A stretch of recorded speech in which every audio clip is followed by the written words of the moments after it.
وہ ایک سجدہ جسے تو گراں سمجھتا ہے، ہزار سجدوں سے دیتا ہے آدمی کو نجات۔ انسان کو جب رب کی پہچان ہو جاتی ہے، اپنے رب کا تقوی اختیار کر لیتا ہے، تو پھر اس کی شخصیت کو دیکھ کر اولاد کی تربیت خود بخود ہوتی ہے۔ اولاد پھر اپنے راستے خود بناتی ہے کہ میں نے کیا کرنا ہے، میری ذمہ داری کیا ہے، مجھ پر کیا فرائض ہے۔ اولاد پھر وہ فرض کے لیے آپ کو اس طرح نہیں ہونا پڑتا نبھانے کے لیے کہ اپنی اولاد کو کیسے یہ بنا دے وہ بنا دے، اچھی جاب مل جائے، اچھے اسکول کالج یونیورسٹیوں میں ایڈمیشن ہو جائے۔ یہ سب کچھ انسان اس وقت جب خود اختیار کرتا ہے کہ میں نے اپنے رب کے فرما برداری میں اپنے رب کی خوشی حاصل کرنے کے لیے اپنے رب نے مجھ سے جو کام لینا ہے میں نے اسے کیسے کرنا ہے، آپ کے سارے فکر دور کر دیتی ہے اولاد۔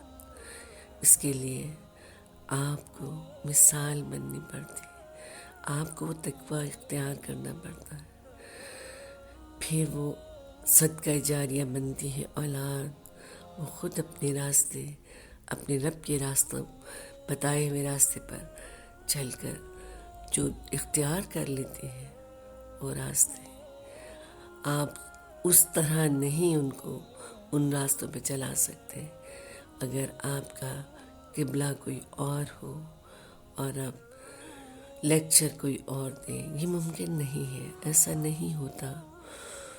اور جب آپ واقعی اپنے رب کے بندے بن جاتے ہو، اس کا تقوی اختیار کر لیتے ہو، تو آپ کے عمل لازمی طور پر ایسا ہوتا ہے کہ آپ کا رب نہ ناراض ہو جائے۔ آپ کے رب کو یہ پسند ہے تو یقین مانے کہ سارے فکر دور ہو جاتے ہیں۔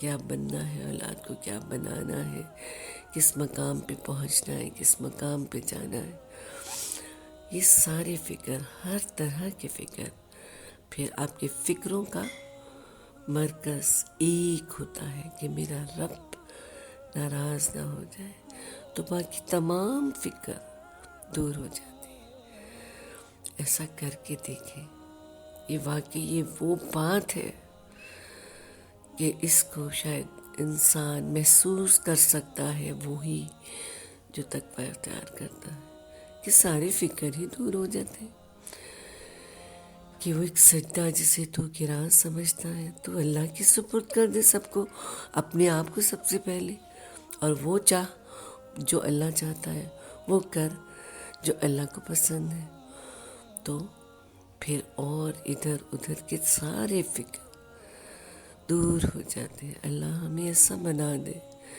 اور ہم اپنی نسلوں کو سکھا جائیں بہترین